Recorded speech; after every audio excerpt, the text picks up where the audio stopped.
जय हिंद। नमस्कार किसान साथियों। थोड़ी सी व्यस्तता के कारण इस सप्ताह रविवार को भी वीडियो नहीं डाल पाया। बस वजह है ये देखें, ये इन खीरों की बंधाई करने में लगा हुआ हूँ।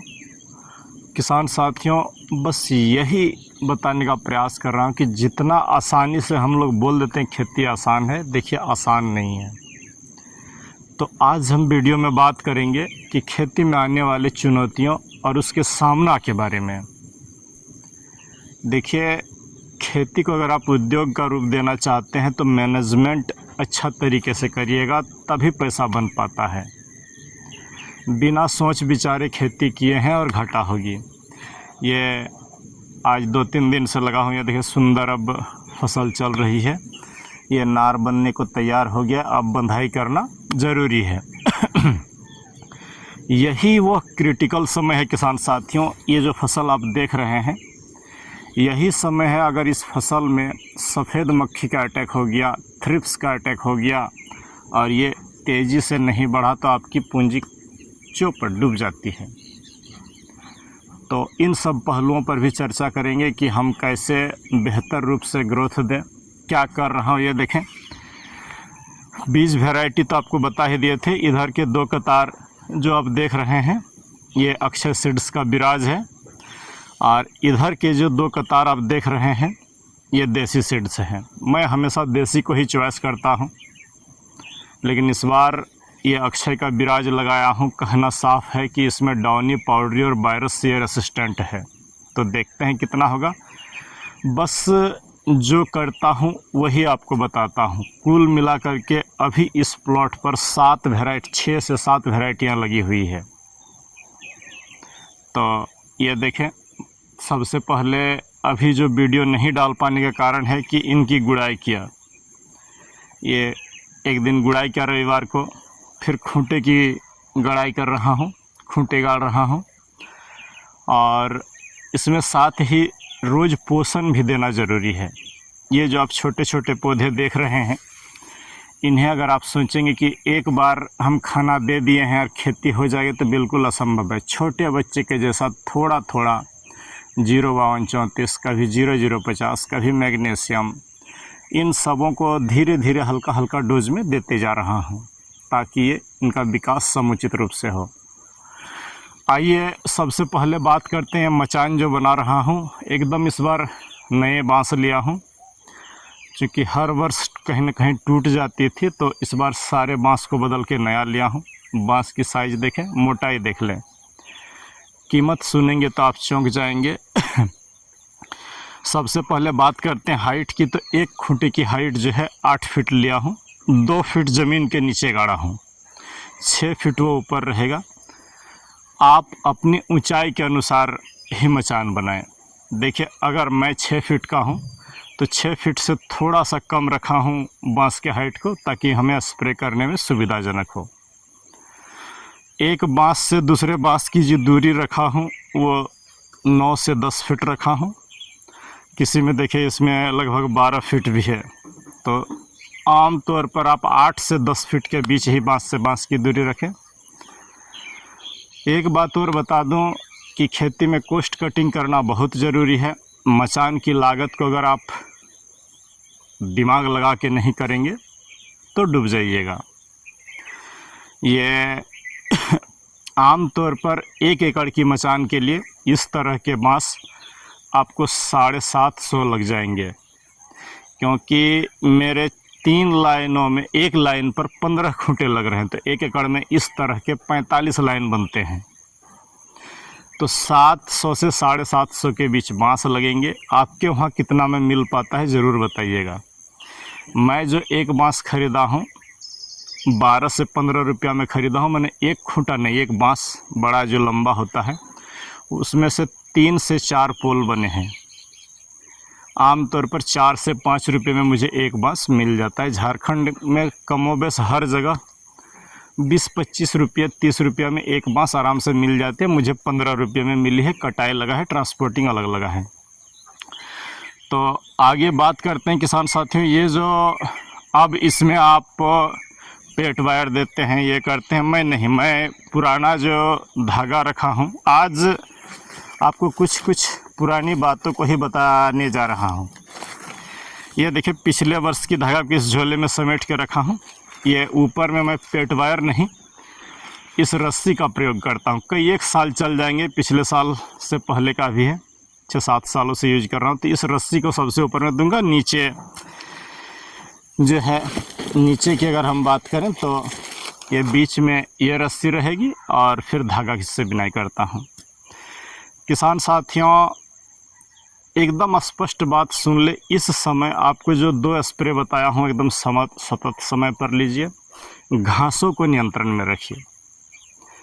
छोटे पौधों में घासों का नियंत्रण करना बहुत ज़रूरी है, इसलिए गुड़ाई कर दिया हूँ। बीच के स्पेस में आप काफ़ी घास देख सकते हैं। तो जब यह घास और थोड़ा सा बीच वाला बढ़ जाएगा तो पावर टिलर से जुताई कर दूंगा, ताकि कॉस्ट मेरी कम से कम रहे।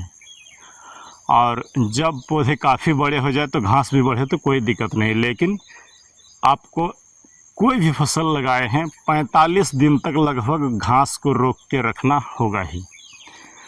चलिए आइए आगे बात करते हैं कि आप जब भी इसमें स्प्रे दे बरसात के समय में, तो ये इसमें स्टिकर ज़रूर मिलाएं और दवा इतनी डालें से यहाँ से बहते हुए इस जड़ तक आ जाए। थोड़ी सी दवा ज़रूर जड़ में जानी चाहिए, तो आपकी खेती अच्छी होगी। आपका अगर जड़ में 3 दवा बता रहा हूँ, कोई भी एक डाल दे रहे हैं, फिप्रोनिल, इमिडाक्लोरोपिड या थाइमेथोक्साम एक तारा, अगर जड़ में ये सब तीनों में से कोई एक दवा चली जाए तो रस चूसक कीड़े कम से कम लगेंगे, पौधे का ग्रोथ अच्छा होगा। किसान साथियों, ये जो है खुद से थोड़ा बहुत मेहनत करिएगा, सतत रूप से इंसेक्टिसाइड फंगिसाइड का प्रयोग करिए। अगर आप कॉमर्शियल किए हैं तो पूरी तरीके से जैविक में आश्रित बिल्कुल नहीं रहें। हाँ, घर में खाने के लिए किए हैं, छोटे लेवल पर 10-20 पौधे हैं तो आप जैविक पूर्णतः करें। लेकिन कॉमर्शियल वालों को कहूँगा कि आप हाइब्रिड मॉडल अपनाइए। बोले तो सीधा सीधी जो है, हम जीवामृत भी देंगे, हेलीकॉप्टर डोज भी देंगे, अंडा छाछ गुड़ ग्लूकोन डी दूध का भी स्प्रे लेंगे, तो हम जहर का भी स्प्रे देंगे। ज़मीन में अगर हम बीच बीच में बोले तो ये संजीवनी खाद, हमारा जीवामृत अगर जाए तो केमिकल फर्टिलाइज़र का बेस्ट से बेस्ट रिजल्ट मिल पाता है। तो आज का वीडियो यहीं पर रख रहा हूँ, ये आपको बताने के लिए कि ज़रूर इन पौधों को सम्यक रूप से देखभाल करें, सही रूप से ये करें। यहाँ पर बता दूँ आपको कि 2-2 पौधे आप ज़रूर देखेंगे हर जगह लगे हुए हैं।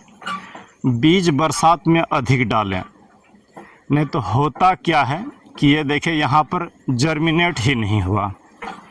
यहाँ पर तो देखें ये निकल गया, लेकिन इतने दूर तक बीच वाला 2 थालों से जर्मिनेशन ही नहीं हुआ। तो हम तो ज़बरदस्ती नहीं उगा सकते हैं ना। तो इसीलिए थोड़ा सा ज़्यादा बीज डालता हूँ, ताकि यहाँ नहीं जन्मा तो इधर का 2 पौधा और इधर वाला 2 पौधा बीच के स्पेस को कवर कर लेगा। इसीलिए आज का जो थीम बताने का प्रयास कर रहा हूँ कि वैरायटी अच्छा से चुने, समय अच्छा चुने, दवा सही रूप से दें। समय अभी भी गया नहीं है। जिन किसान साथियों को खीरे की खेती करना है, समय पछेती खीरा में बेस्ट बनेगा, क्योंकि हमें दुर्गा पूजा, गणेश पूजा, विश्वकर्मा पूजा, जीवित पुत्रिका, तीज, ये सब अभी पकड़ में आ जाएगा। अगर अभी भी आप लगा रहे हैं तो 20-25 अगस्त तक लगा रहे हैं तो इस साल पीछे दुर्गा पूजा है, बम्पर रेट मिल जाएगा। वैरायटी आप अपने अनुसार चुनेंगे।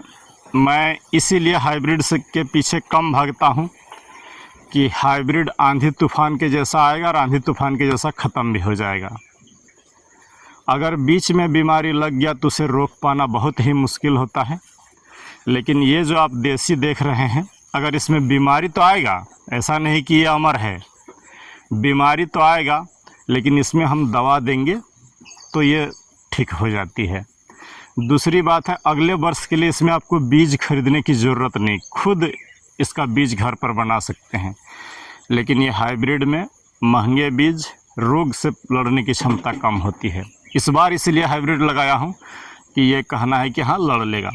तो चलिए रखता हूँ, समय समय पर आपको बताऊँगा। आज ये बताइए कि कोस्ट कटिंग करना सीखें। झारखंड, पश्चिम बंगाल के किसान आराम से इस तरह के बांस का अगला भाग वाला भी उपयोग कर सकते हैं जो सस्ते में मिल जाए। इतना मोटा बांस लेने की कोई ज़रूरत नहीं। देखिए ये खीरे करेला के लिए काफ़ी है, लौकी के लिए काफ़ी है। ये 8 फीट की ऊंचाई पर जब ये रखा था, अब देखिए ठोक करके इसको बोले ना 5.5 पौने 6 में ले आता हूँ। ये चलिए मिलते हैं किसी दूसरे वीडियो पर। यहाँ पर आपको बता दूँ कि चौड़ा गड्ढा नहीं करिएगा, डायरेक्ट ठोक करके ही बांसों को घुसाइएगा। इसमें जो यहाँ से ठोक करके नीचे यहाँ घुसाइएगा। चौड़ा गड्ढा किए हैं और मचान गिरने की डर रहती है। और 2 फीट तक घुसाइए। कम घुसाएं और मचान गिर गई तो सारी चीज़ें चौपट हो जाती है। तो चलिए आज का बकवास वीडियो यहीं पर रखता हूँ। अगर आपको चीज़ें अच्छी लगे तो एक एक करके अमल करिएगा। बस यही कहूँगा कि खीरा एक लाभजनक खेती है, कम रिस्की है, लेकिन मेहनत तो करना होगा। परेशान हुआ 3-4 दिनों से इन खूंटों को गाड़िए, गुड़ाई करिए, अब बंधाई करना होगा, जाल बनाना होगा। तो समय पर चीज़ों को करिए। तो मिलते हैं किसी दूसरे वीडियो पर। जय हिंद, नमस्कार।